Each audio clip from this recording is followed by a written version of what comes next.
Good evening, everyone. My name is Tara Willerup. I am the program coordinator here at Simsbury Free Library, but really we work as a team. Tonight, joined here by Tara Willerup, who is board vice chair, manfully running the camera. We have also president of the board, chair of the board, James Flynn. We have TJ Donahue in the back there, also a board member. We have Rich Curtis. So it's just great to have a good turnout, from our board, but in addition, some new friends and acquaintance. So thank you for joining us. It would be wonderful to hear how you learned of our event and came to join us this evening. So, hopefully you can talk afterwards.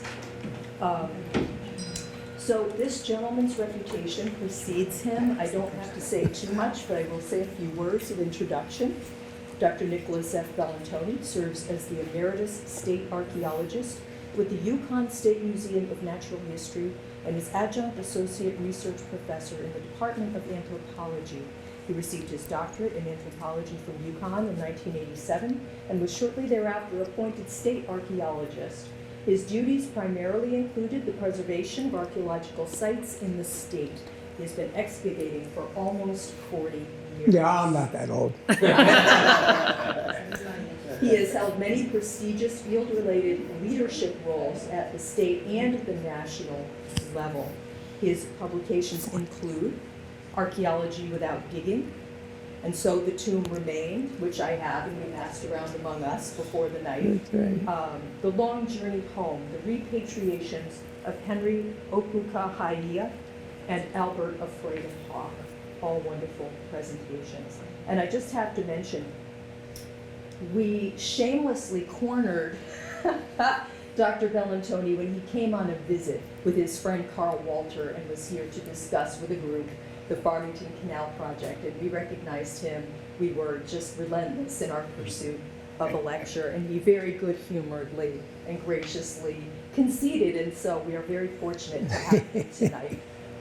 Just one more thing. If you are interested in archaeology and the work that is ongoing, FOSA is a wonderful group. I've belonged to them for years, Friends of the State Archaeologists. So I encourage you to go online and find them because the projects, again, are ongoing and very much in need of support.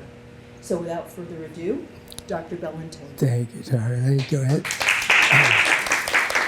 Well, thanks for having me, guys. Yeah, after I retired, I started writing books, so it keeps me off the streets, and it makes everybody happy as a result of that. But I've got a new one coming out next year. It's going to be on hiking trails you could take in southern New England and see archaeological ruins, stone ruins, and different things like that. So that's another one coming down the road. But I guess tonight, my job is to get your Halloween off to a good start and talk about one of the fascinating projects I got involved with. This actually begins back in 1990.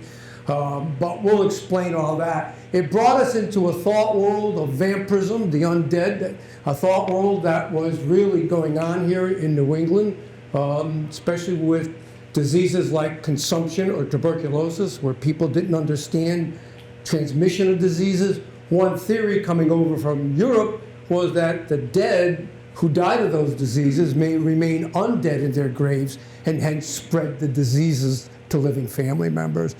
And it all started when we found an anomaly in a graveyard that was impacted by a sand and gravel operation. And while all the skeletons in that graveyard that dated to the mid-18th century were in nice anatomical position, one individual was rearranged and decapitated. And we had to explain what that is. And so what it did is it not only brought us into this concept of vampirism, but to get there, to understand what we were dealing with this anomaly in the grave that had been disrupted, it brought us into concepts of osteoarchaeology, American history, literature, forensic anthropology, folklore, genetics, all of these sciences coming together to really answer the question of what we found archaeologically. So while this is fun in terms of vampirism and so forth, it's also a great way to teach science. And so we're going to spoil your day by bringing science into all of this. But it's an important part of the story on how we got going. So the first thing in bringing that science to you is to introduced that what we do in archaeology in New England is called anthropological archaeology, okay? What that means is we're anthropologists, and anthropologists study human behavior all over the world, and that's what we do. We study human behavior of the past, but we use that and do that through material culture, things that are left behind in the ground that we can excavate in, you know, in a controlled way where we can see assemblages of materials and association of materials and try to infer human behavior behind it. So when we excavate a Native American site like the one you have in Avon right down the road, it's not just a matter of collecting artifacts. It's an understanding of who the people were, how they organized themselves, how they, you know, lived on the landscape, you know, maybe even getting into concepts of their idea of a spiritual world. And that's what we try to do. We try to get into the behavior behind people and not just collect artifacts that people leave behind. We're also interested in that sequence story of the human past and understanding and explaining culture change and continuity. So what this is all about is a thought world, a world that doesn't really exist except in people's minds, especially back at that time within a certain group of population. And so what we as anthropological archaeologists go from that hard record of physical material that's in the ground to try to understand what people were thinking back then and why we see what we see in the ground. So this whole thing actually starts back in the fall of 1990. And here we are still talking about it. It's like a vampire. The story never dies. But here we are 30, 40 years later still talking about the vampires. It all started in Griswold, Connecticut. They were mining a high hill of sand and gravel for construction purposes, 50 foot high. Stop work on a Friday, light rain on a Saturday. 3 10-year-old boys come to the gravel pit on Sunday to slide down and just have a good time, climb back up, slide down. Well, one slide down, 2 skulls dislodged and tumbled down the hill with the boys. And they freaked right out, you know. One kid goes running home to his mother and says, Mom, there's skulls in the gravel pit. And she says, get out of here, you watch too much television. So the kid went back to the gravel pit, picked up the skull, and he brought it home. To which, after she bounced off the wall, she did the right thing. She called the police immediately. And the state police came down to the gravel bank and roped it off as a crime scene because they weren't quite sure what they were dealing with. In fact, if you read the state police report while this was going on, they refer that these may be a couple of victims of a serial killer back then by the name of Michael Ross. And if you recall, he was the last person put to death by the state of Connecticut. Back in the 90s and 80s, he was accused of murdering a number of women in New England, and not all of the victims had been found. So one of the potential, that maybe these were part of that.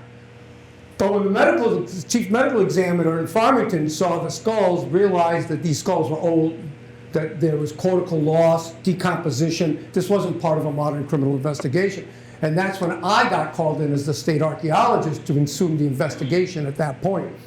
So when I went down to the gravel bank, one of the things I saw as I looked up, just as you're looking at that slide, that the gravel bank was steep and it had been mined. But I also saw these dark, I don't know if I can, I guess it's not coming out too good, but you see these dark stains, 2 of them which are here, coming off the cliff edge.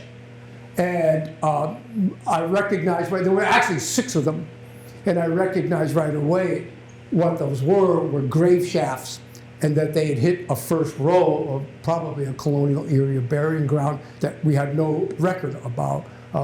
And you can see we had to work on the fragile bank of that gravel bank to remove burials now that were literally in danger of also eroding around.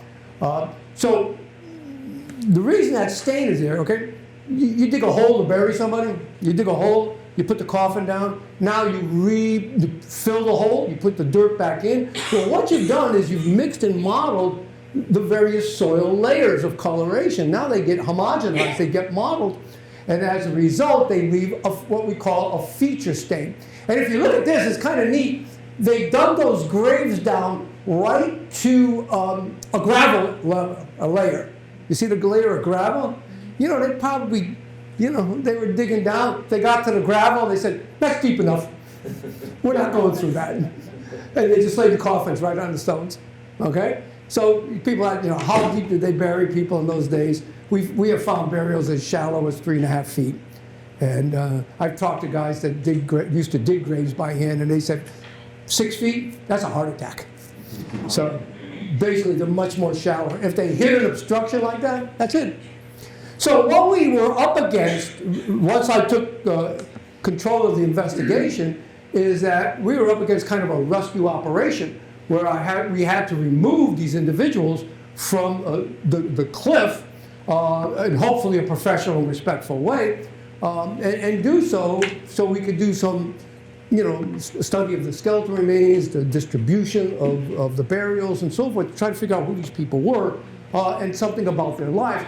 And while this is an old slide, and you can see not very clear, but what I like about it, it shows less than a foot of sand and gravel before this would erode down that gravel bank 50 feet.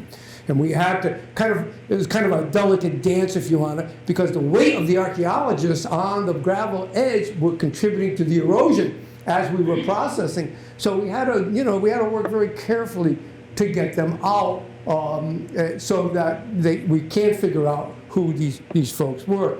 So one of the things that, while we're doing this rescue operation, I sent some students and volunteers into the town hall.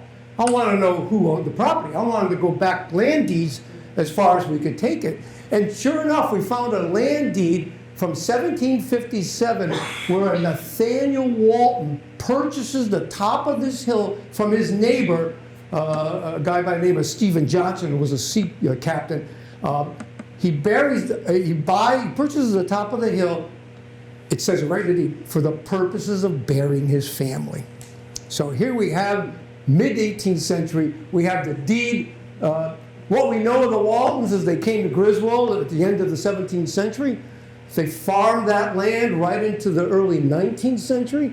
But then they were part of that Western movement that went out to the Western Reserve in Ohio. And so they, as a family, sell their farm, leave the area, venture out west, and of course they leave their burial ground behind. There's only one, from what we were able to find out, though we never found it, there was one engraved stone. The rest were just flat field stones laid in the ground, some only a couple of inches off the ground. That had already been removed by the miners. Okay? So we never found any of those. But the Waltons leave. So right now we're thinking, we've got this burying ground that's going to date from 1750s probably to 1805 that the family used it. So just to give you a little bit of the archaeology, one of the first things we did along with working on the gravel bank is we took flat shovels and trowels and scraped the top of the layer. For mining, they had stripped the topsoil, cut the trees, stripped the topsoil, they were down into the subsoil. So by sharply scraping it, those feature stains I showed you vertically now showed up horizontally on the top of the bank, okay? So one of the first things I knew is the distribution of all of these rectangular features.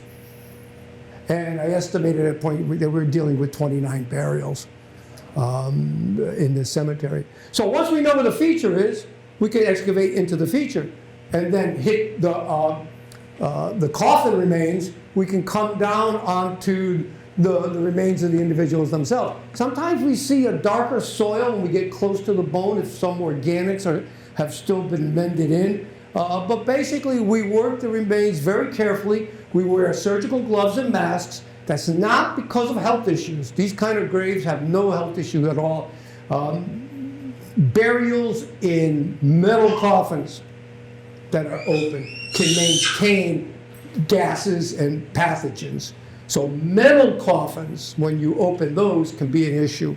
But these old wooden coffins that break down, there really isn't. The reason we wear those is because of DNA analysis. It gives us the opportunity that one of the problems is that as archaeologists, if we work bone, we touch it and so forth, we could and breathe on it, we could place our own DNA onto the bone.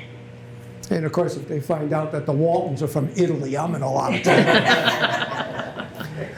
So we work carefully, brushes, bamboo picks. We want to make sure we can preserve the remains as well as possible. And of course, also, I mean, you guys have seen CSI and all these shows now. I don't even need to tell you about the forensic aspects of the skeleton. But your skeleton, just understand, records your life history. What you eat, how much you exercise, what diseases you've had, whether you've given birth to children. There are a number of things that play out now on your skeleton, and we could read that and kind of get a biological history of each individual. We could tell their age and sex. We could tell how much nutrition they have had by sometimes malforms on the bone, but also through stable carbon isotope that can give us an understanding of what the diet was when they were the first 20 years of your life. When you're a little guy, and you're growing and developing, and your bones are growing and developing, you're taking in what you eat. And the isotopes are on the bone. It's the same with the 20 years of your life. It's also in your teeth. It's also in your teeth. We can tell how much exercise a person gets. One of the things here, these Walton men were very muscular. We know that because the bones, arm bones, leg bones, are very robust, thick bone density. Tuberosities, where the muscles attach. If your muscle expands, then the bone has to expand to match it. So, if you're suffering from osteoporosis, or get that Campbell soup and flex. You're not just building muscle, you're building bone, and it's very important as you get to be our age, huh? Life stress pathologies. Another thing we saw in these guys, and I'll show you a picture of it, is severe vertebral arthritic conditions. Their backbones were loaded, so much so that some of them were actually, the bones are actually fused together. These were the stone wall builders. These guys and gals worked hard, and that stress on their body we see skeletally. Traumas, broken limbs, whatever, cause of death. You can't determine cause of death in a court of law unless trauma is severe enough to cause death. I could say, as I will, that some of these people suffered from certain diseases. Chances are they died of those diseases, but I can't prove that. They could have died of something else while they suffered from those diseases. So the only time you could show cause of death through a skeleton is if the trauma is severe enough. We could tell if a person's right-handed or left-handed. We could tell if a woman sometimes is given birth because of stretch marks to the pelvis that leave not stains, but striations on the pelvic bones. We could measure the long bones, tell how tall a person is. We could do DNA and get their biological ancestry. So you know that old saying, dead men tell no tales? Forget about it. Dead men tell a lot of tales. And we use the same work in modern forensic cases where murder victims, missing persons, all that's left is their skeleton. And we use these same kind of analyses that we would do in this case to understand the past, but to do it it's got modern application to it. So, it's not under the bones, but how are they laying in the ground? What is it about the archaeological feature of that burial? What does it tell us about spiritual belief? These people were laid in what we can call a Christian mortuary practice. That is to say, they lay in the ground on their backs, east-west orientation, head to the west. So I guess it would be like here, huh? And that is so that on the day of resurrection, Christ will come up with the sun out of the east and draw you from your housing. Go to the old cemetery here. See where the tombstones are. They're aligned, if you need a compass, they're aligned east-west. The headstone is at the west. And that means when you read, here lies Jonathan Edwards, Jonathan's not in front of the stone, Jonathan's behind the stone. Okay? So it's an east-west orientation, head to the west, and that's exactly what they have. Also in Judeo-Christian tradition, it's your soul that goes on. You can't take it with you, right? So we never see grave goods or funerary objects within Christian burials. You pass that on to brothers and sisters. You give it. Today, we bury people in clothing and with mementos and so forth. But back in this period, they basically, you were buried naked with a sheet or a shroud. We know that because we found shroud pins. While the sheets are decomposed, we found the pins that held the sheet together. Clothing was expensive back then. It was hand woven. You didn't bury somebody with something expensive. You couldn't afford to do that.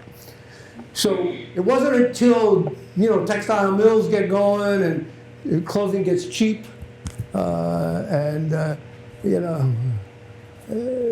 you could change your clothing whenever you want. I keep mine for a long time, so I'm still wearing things that I probably shouldn't have. But it's a whole different thing back then.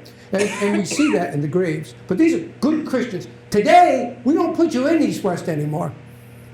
We put you in like a subdivision. We got as many plots as we can get in that cemetery. We're going to put you in there. But back then, it was important to be prepared for the day of resurrection. So we get a sense of not only the biology, but the culture. So here's my map, when we were finished, of the Walton Cemetery. The three up in the right corner, JB, IB, and MB, that's the three that are part of our story. So it starts with looking up at that gravel bank, the stains, but I also saw coming out of the bottom of one of those stains were bricks. And I said, gee, I had never seen that before. And I thought, well, maybe it housed a tombstone or something. But when we cut back, now this left side, this is the slope. I'm looking up at it, just that part. When we removed it, what we found, it was kind of a crypt. They had put the individual down. They put a row of bricks around it, 7 high. And then with those flat field stones, they enclosed the crypt. So when we began the excavation, being in charge of the operation, I had the responsibility of opening the crypt. So I lifted up the stones and I looked down on the crypt. And I don't know if you could see it. You could see the wood from the coffin inside. It's a 2-piece lid. There's a hinge about at the waist. You can see where it's cut. This allowed you to open the lid without having to put the whole lid up in one piece, but just the head region. So during the funeral process, you could look down at the face of the individual. Okay, this is a mortuary coffin hardware we start seeing coming in around the turn of the 19th century. But also what I saw, and if you look really close below the cut on the lid of the coffin, they had taken brass tacks and hammered in the initials of the person laying there. And in this case, the initials were NB. Now, I wasn't too thrilled, because those are my initials. Mine too. So I opened up the crypt, I looked down on the coffin, and my initials were on the coffin. I'm not a happy camper.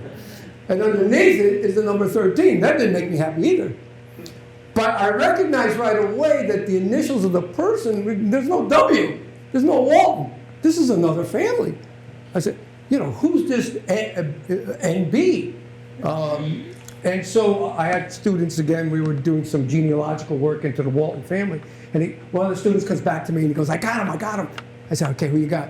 He said, I found a Nathaniel Bennett, NB, married into the Walton family in 1794.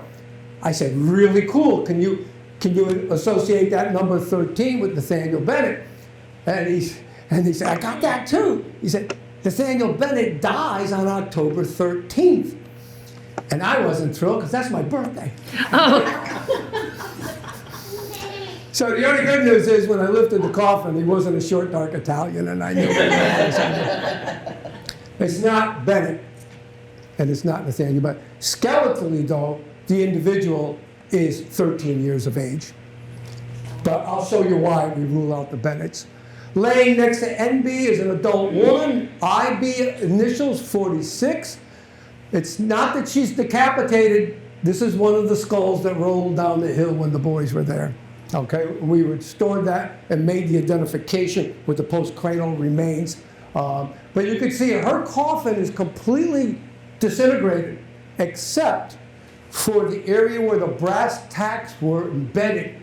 And what happens here is the brass kind of leaches calciums and salts into the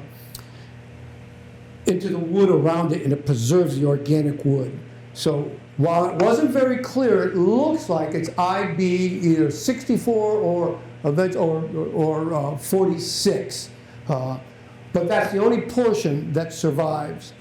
And then laying next to her was an adult man, and the feature of our story, I suppose.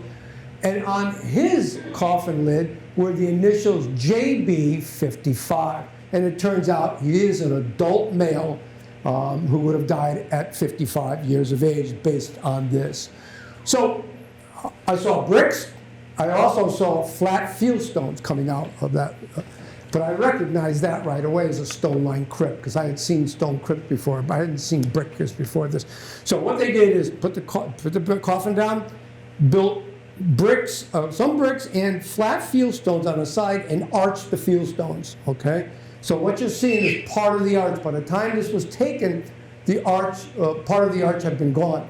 And when I came along the bank, I was of the gravel bank, you know, trying very carefully to get to this guy. By this time it was all enclosed. I used a light and I peered in from the head part, and I saw his face staring at me, looking at me, and I'm like, that's not the anatomical position. Why is, and I didn't know, maybe it rolled around or whatever, but I knew right away there was something different. And when we came horizontally down onto the stone crypt in our excavation, you could see the stones arching. I found two skeletal elements, an ulna, or a lower arm bone, and a lumbar vertebrae, the lower backbone, on top of the stones. And I'm saying to myself, this guy's supposed to be in the crypt. Why am I finding bones outside the crypt? And the whole thing was starting to get very peculiar. But, you know, things happen. We continued the excavation. And when we opened it all up, this is what we saw. We saw a man who had been completely rearranged in his grave. The feet and shin are in perfect anatomical position at the base of the coffin. But when you get up to the femurs or thigh bones, those had been uprooted and crossed over the chest. Based on the rib bones, the chest had been broken into, and the skull, we can now see, was taken from its anatomical position, uprooted, and turned away, decapitated. And I'm kind of like, what's this? I'd never seen anything like this. And discussing it with my colleagues, that nobody had ever seen a burial like this. And if you look at the crossbones, look at the lower left end. You see, that's your femur, and the lower part here is near your knee joint. And you're looking at the posterior, or the back of that femur. And if you can notice, there's a little cut. I don't know if my light will shine up there with it, but there's a cut in the bone. Based on the signature of that cut, we knew right away that whatever happened to this guy happened about 5 or 6 years after he died. Okay? The bone wasn't totally fresh when they went into this grave. Okay? So here's the scenario. This guy, JB, gets a good Christian burial. They put him in his grave, nice position. They close him up. 5 or 6 years later, somebody's comes back, digs into his grave, and rearranges him, closes him back up, and walks away. And we discover him 150 years later. So I'm like, what is this? What's going on here? And my first hypothesis was vandalism, that maybe they broke in to steal something, jewelry. Well, that didn't satisfy me because, first of all, you don't need to rearrange this guy to steal a ring or whatever. And then the other thing is, in all the other graves, we never found a single item other than trout pins. There was no indication that these people would have buried their dead with anything valuable back then. And while you can never use negative evidence in archaeology, if it's not there, you can't say it was once there. But the point is, none of the other graves had anything in them, and why would this guy be different? And why would you rearrange him like this? So, I'm totally befuddled. And one of my colleagues comes up to me and he said, "Have you ever heard the story of the Jewett City vampire?" And I said, "No, I've never heard this story." And so he proceeded to tell me the story. In a nutshell, in Jewett City, in the early 19th century, the early 19th century, the Ray family was going through problems, if you will, health issues with what they called consumption back then. We would call it today tuberculosis. It was called consumption because the individual looked like they were being consumed by something. They got weaker, pallor. Keats and Shelley and the guys all thought it was romantic to have this, but it was horrible. They had no idea about germ theory. They had no idea how disease was being spread. All they knew is family members were dying. In 1845, 24-year-old Lemuel dies of consumption. They bury him in the Jewett City Cemetery. 4 years later, his father, Henry Ray, dies of consumption. And he's buried in the cemetery. In 1851, 2 years after that, a 26-year-old son dies and is buried. And in 1854, another son's coming down with the disease. The family's desperate. The family's desperate. They're losing men, and they don't know why. So one belief system, if you will, was that one of the brothers or the father remained undead in their graves and was feeding on Henry Jr., the eldest son, in 1854. So they were advised, in some cases by doctors, to go into the grave and conduct an experiment and see which of your deceased loved ones was mischievous in spreading the disease. So what did? They went to Jewett City Cemetery. They dug in all the graves, and they found one grave. Actually, it was Elijah in 1851. He had only died a couple of years before. They said he still had blood in his heart. That means it hadn't probably totally decomposed by that time.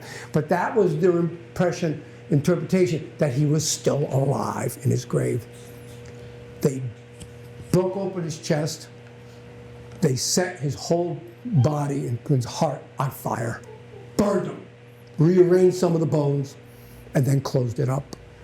Henry Jr. would live like 6 more months before he died. So I said, that's a pretty interesting story. You got any more like this? And they go, oh yeah. There's also the case of Mercy Brown in Exeter, Rhode Island in 1892. Turns out, in the Brown family, it's women that were dying from tuberculosis. A mother and a sister comes down with it. Then eventually Mercy and her brother, Edwin, contract the disease. She dies. They put her in the grave.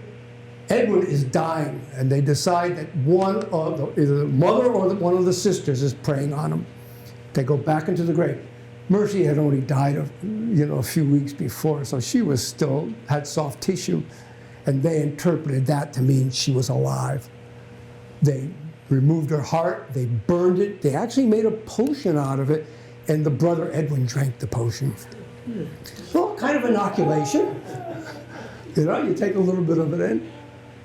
So, but if you look at the newspaper article, it says to put to the test, and this is how they're doing it.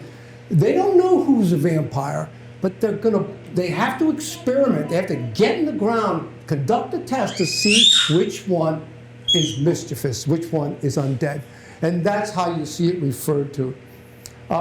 And then, of course, I met my colleague, Michael Bell, and we're still collaborating to this day, a folklorist in Rhode Island, who had been working on the New England vampire folk belief for like 6 years before I found JB. And of course, when I found JB, that put us all together in terms of, and he brought me out to this cemetery in East Smithfield, Rhode Island, in the woods. I mean, the whole cemetery is completely overgrown. But he brought me to this tombstone of a Simon Whipple, a 27-year-old young man who dies in 1841. And there's an epitaph underneath. And it says, although consumption's vampire grasp has seized thy mortal frame. And I'm like, whoa. First time I'd ever seen consumption and vampirism in the same title. And so we couldn't see any further, but my colleague, Faye Ringel, you can see a close-up of it there, was a professor of literature at Coast Guard Academy. She too is retired now.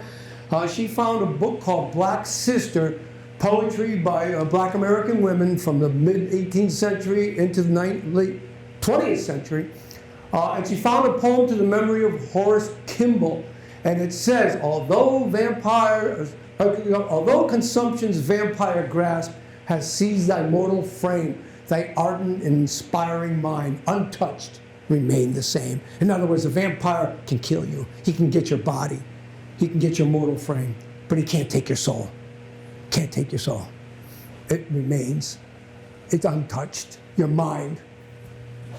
So, following this through, which I, like, where's this idea coming from? And we looked into Native American belief systems. We looked into, Puritan witchcraft. We could find no connection with vampirism with that. But we did find that the idea of death and disease were related through the undead through Eastern Europe. In fact, there are still strong beliefs in vampirism in Eastern Europe. But that the dead were capable of leaving the grave, feeding on living family members, many times associated with consumption, because again, with consumption, you could live for quite a while in some cases, but you were sick and you lost strength, and you read the literature, and it talks about like the life is being sucked out of these people as they're dying. And so this connection, again, not knowing germ theory, not understanding, the belief was that possibly it was the dead. And we know from our historic research that the idea of vampirism was here in New England. This is, you can't read it very well, but this is the cover of the Connecticut Current. The Connecticut Current is today the Hartford Current, but it is the longest continuously operating newspaper in the United States. One of its first issues, you can't see it, but on the left column, the headline is vampires. Not headliners like you know, but darkened letters, vampires. And it tells the story of doctors coming over. Some may have been Hessians coming over during the American Revolutionary War, who are preaching to stop the deaths, you need to go into the graves and conduct the experiment. So here it is on the front page of a newspaper in 1765. So the idea is here, but probably didn't get really acted upon until there was an epidemic, until people were dying, and now the need was there. So European oral, when we examine the European oral tradition, exhuming the dead, burning blood in the heart, burning the heart, rearranging the skeleton, including decapitation, was a very prime way of putting the vampire, to make the vampire dead. Not just dead, but dead.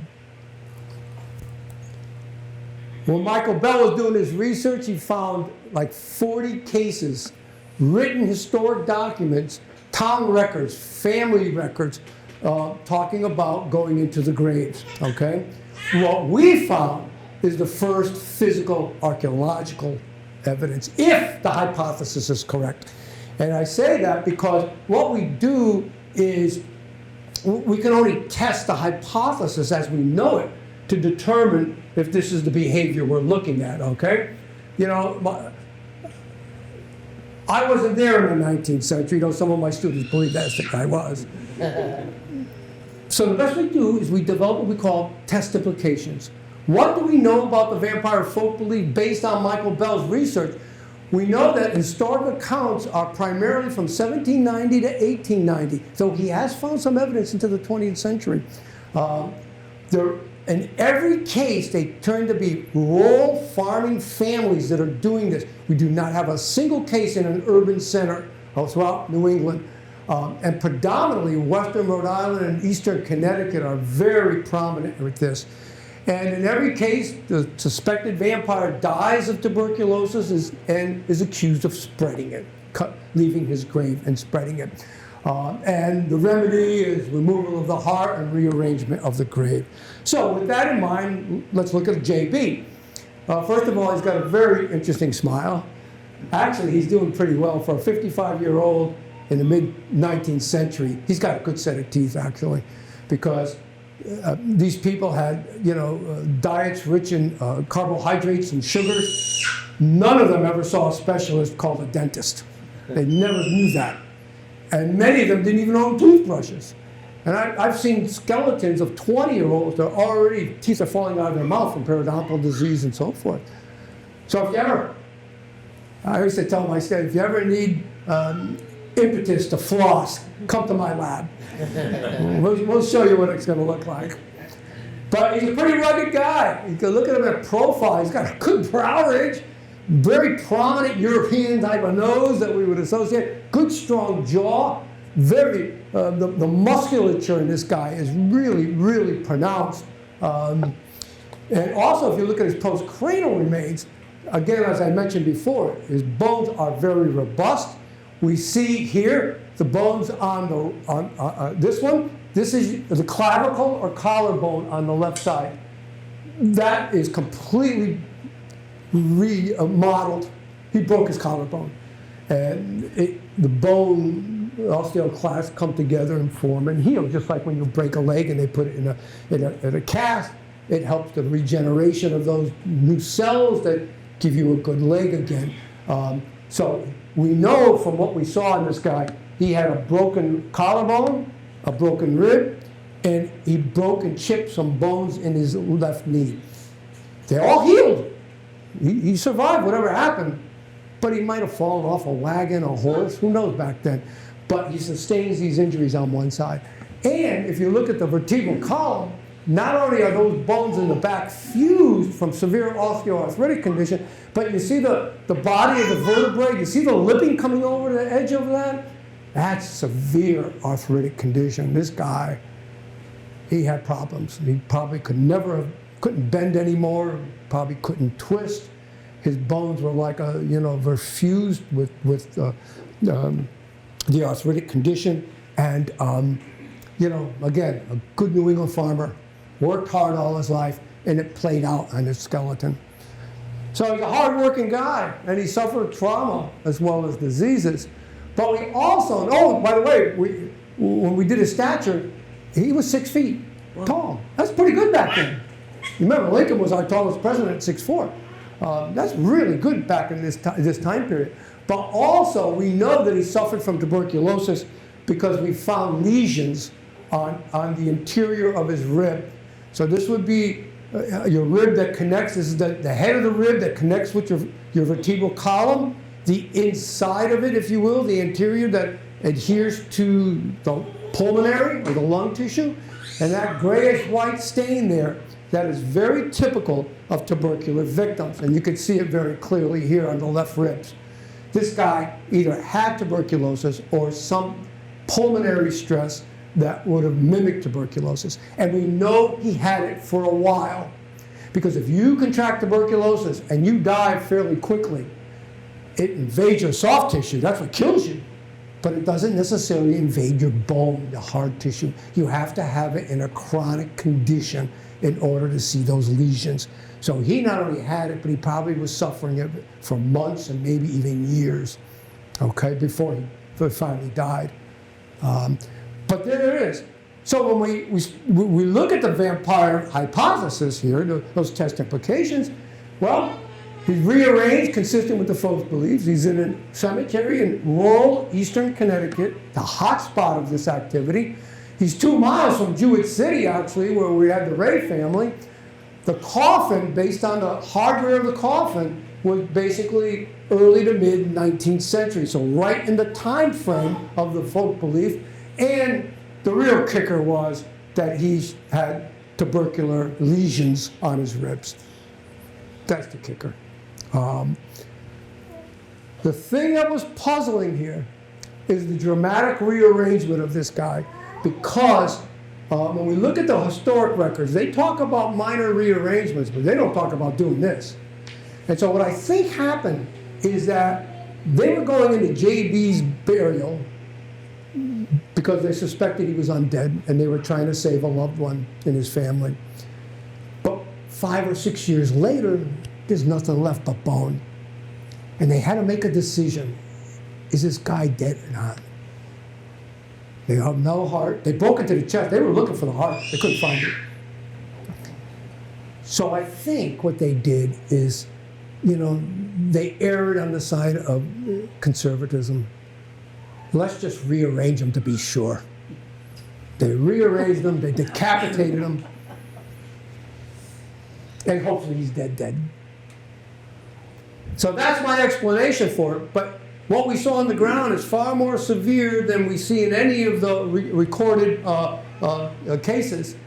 So who was JB? And this was a thing we've been searching for a long time. We knew the Walton family, but we didn't know the B family.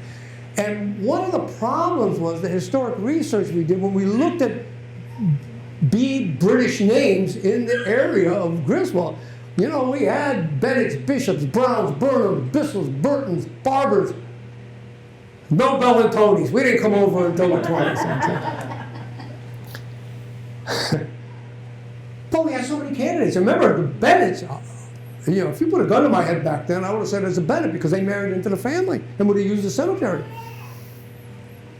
So, I mentioned that we started to do DNA. We did a couple of cases of DNA back in the 1990s. We did our first set of DNA. Got some great markers, but we had nothing to compare it to back then.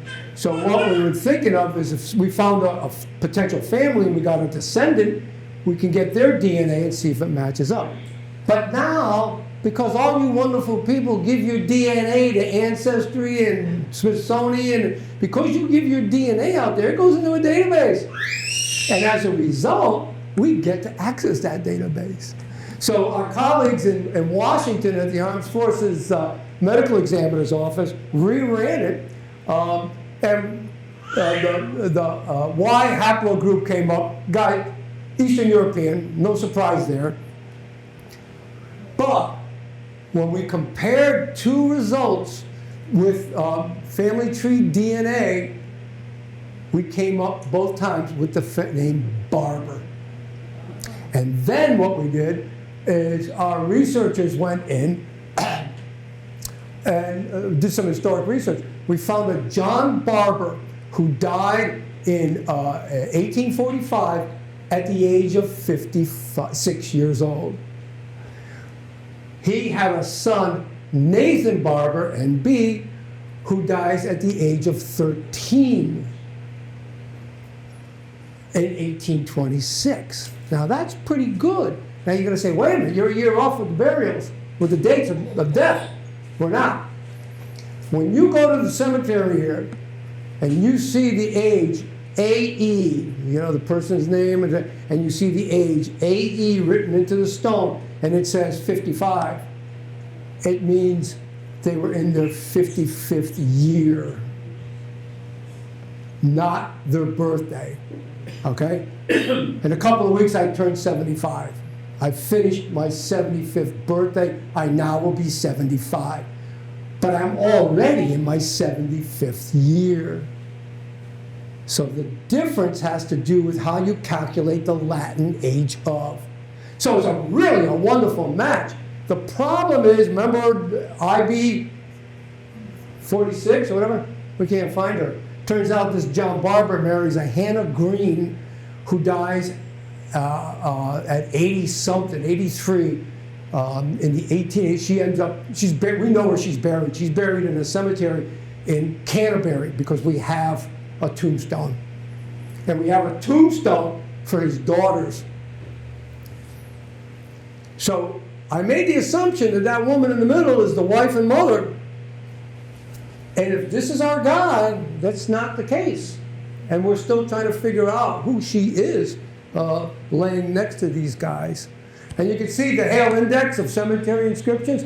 About halfway down, Nathan Barber, Griswold, son of John. He dies on July 27th, 1826, at 12 years of age. And John dies in 45, at 56 years of age, okay? He was a veteran of the War of 1812. He married Hannah Green, as I mentioned, had 5 daughters, 4 of which lived to ripe old ages. They were contemporaries of the Ray family. They obviously knew the Rays. But he dies before his daughters. Did they have tuberculosis? And they were trying to save the daughters? But the daughters lived like the mother. They lived to good ages. So if they had tuberculosis, they had it for a long, long time. The upside is we got more to do. But we're getting close to figuring out who this guy is. There's a Reuben Baker. I won't go into him, but basically he called himself a botanical physician in the 1850 census. He came from Exeter, Rhode Island, where the Brown family's from, and he came to Griswold. He obviously would have known the Rays and the Barbers. And did he bring this belief of the undead? And we found a county map. See Barber? See Johnson? That was the property owner. See Walton? The Walton Cemetery is, see where it says Brook on the other side, where the O's are on the other side of the stream, on the other side of the brook. So John Barber was a neighbor. And I guess his family started using the cemetery after the Waltons departed for Ohio. We had a reunion. We didn't know the Barber family back then, but one of my responsibilities was to do the genealogical research into the Walton family. And I touched base with people as far away as Nevada and California. They came to Griswold for a reunion, and we put them, the skeletons, if you will, in the same rows laying next to each other that we archaeologically excavated. And Reverend Bynum did, from the First Congregational Church, did a recommittal ceremony of Puritan tradition, and they were reburied. This is in a colonial graveyard in Griswold, away from where the gravel bank was eventually. And I don't know if the library has it, but Food for the Dead by Michael Bell, he's going through another edition, is the best thing on it. And we're not the only ones that have found vampires. Vampirism is something that goes on all over the world. And recently in Venice, they found a woman with a brick in her mouth, and the idea is so she couldn't feed. That she was undead. And then, of course, at the end of the 19th century, Robert Koch, who wins the Nobel Prize, he discovers the myobacteria for tuberculosis. He now discovers that the whole idea of this germ theory. And now we start seeing in Connecticut tuberculosis hospitals and along the coast for that fresh air of the salt. We start to get a medical answer to tuberculosis. It doesn't necessarily put this whole thing to rest, because this guy, Bram Stoker, well, he ends up writing a book called Dracula in 1897, and in doing so, let me see if I can just, in doing so, he really creates this whole concept now of vampirism as being evil, satanic, macabre. You don't do this anymore. You don't go into graves anymore. So there's a whole social change going on now. What Michael has found out is that it didn't necessarily stop it, but now they were doing it clandestinely. If the families were going into the graves, it's at night, it's quietly. Before, when Mercy Brown and the Ray family, there were hundreds of people in the cemetery. They all wanted to know if this guy was a vampire or not. They wanted to know. This was socially acceptable. Everybody wanted to know because they wanted to protect their loved ones too. So he changes the whole thing, and like a vampire, the story never dies. they now got poor Abraham Lincoln is involved in vampirism. I don't understand how that even happened. But it's a story that never dies. But what I find fascinating is not these fictions that change with each generation, and the concept of the vampire changes from Stoker to the Twilight. But what to me is more fascinating is what people really did and what they believed and how they acted upon it. You know, we could sit here and go, it's disgusting digging into graves and stuff like that. But think of what we just went through with COVID. You know, if we didn't have such a great medical technology that allowed us to create a vaccine very quickly and warn us to wear masks, wash our hands, do all the things. If we did all that and it still failed, and our loved ones were dying, our family was dying of this COVID business, and the doctors couldn't help us, we would do some pretty irrational behaviors, but we would do it out of fear and love. You get what I'm saying? This is not far behind us. We just have a technology that lets us understand disease and death and help us get through disease and death. They didn't have that back then. So this wasn't evil. This was fear, and this was love. They wanted to save their families. And maybe, just maybe, this was correct. And they were willing to do it. I'm sure they were horrified to go into those graves. But they were willing to do it if it would save someone's life. We're not far removed from it. We're not far removed from it. So I'll leave you with this. Sometimes students will ask me, are there really vampires? And I'll say, no, vampires don't exist. You're dead, you're dead. But we have a maxim in anthropology, bringing this back to human behavior, is that we have a saying that says, whatever is conceived of as reality is indeed reality because we could see the consequences in human behavior. You believe something, whether it's real or not doesn't matter. If you believe something, you're going to act a certain way. And if you act a certain way, to the anthropologist, that's reality because we could see the consequences in your behavior. We can argue that vampirism doesn't exist. But they dug into this guy's grave. That's the physical reality of that belief system. There was a guy in England, about 20 years ago now, definitely believed in vampires. So afraid of vampires, when he went to bed at night, he went to sleep with 3 cloves of garlic in his mouth every night to prevent vampires from getting him while he slept.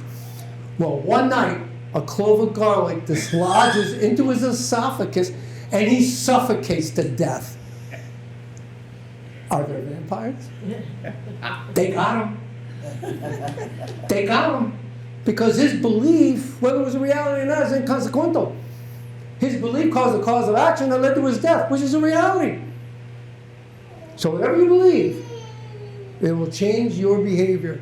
And that's what I'm interested in. And sometimes it comes in archaeology. All right, guys, I'll leave you with that one.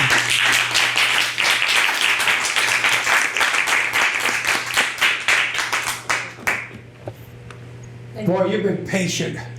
We thank you for it. If it's hot and you need to move. If anybody has any questions, I'd be happy to try. Let's get him back here first. Did you see or hear of any evidence of this happening in Britain? In Britain? Because it's New England, and so it's all English stuff. It's really universal. The ancient Egyptians believed in vampires. And we see it in multiple cultures around the world. So the fact that, if it's stemming, these thoughts are stemming from Eastern Europe, then certainly it's going through Britain too. And again, once there's an epidemic and a fear, it's going to play out. But I don't, I'm sure, I just don't know of any cases. I just got confused a little with the dates and everything. The older William Barber and the 13-year-old, they were found in the same place? Right, next to each other. In Griswold. With the woman in between. Yeah. Okay. Yeah, and the distribution. Right. There was another burial further on that same row that had a B brass tacks, but we couldn't get anything more out other than the B. Everything had been falling apart and had but yeah, no, they're laying spatially in the same row with each other.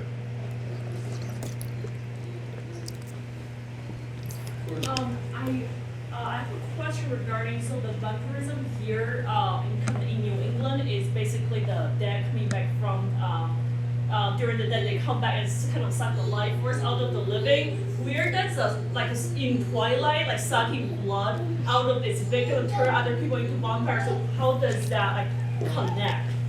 I have the vaguest idea. I never even seen all good. All we know is that, Bram Stoker, when he was putting his book together, Dracula, in the 1890s, he had newspaper accounts of what was going on in New England. He knew about this. I've read Dracula 50 times and can't find any of the connections that he wrote about with it. But basically, he knew about it. But what basically happens is that the story keeps changing through time. And each generation, like I said, comes up with a new way of vampire characters. I don't know, is that the way to say it? So I don't know about those shows and how they have changed. But almost, in the historic quantity of it, it's always associated with certain diseases.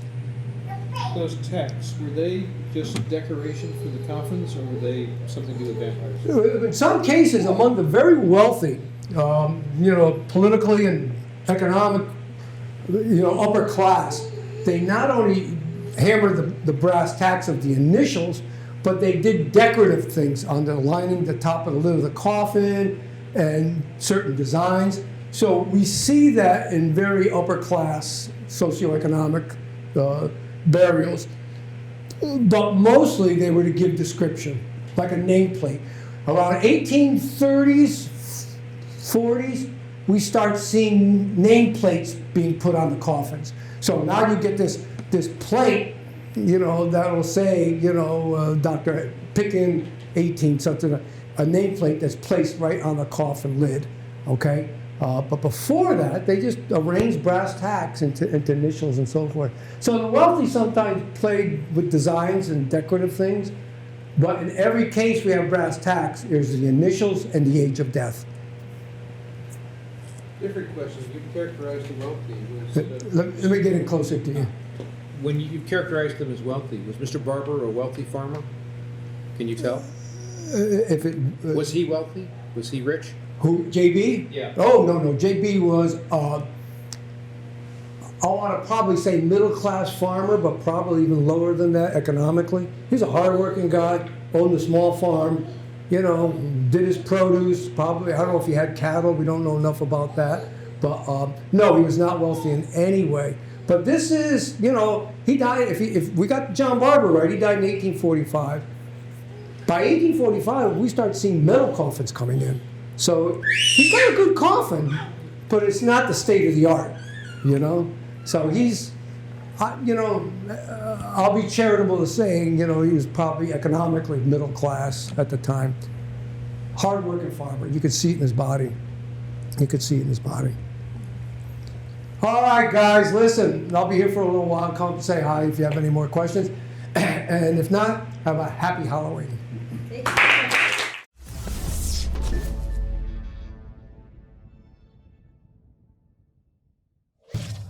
Funding for Simsbury Community Television is provided in part by contributions from viewers like you. Thank you.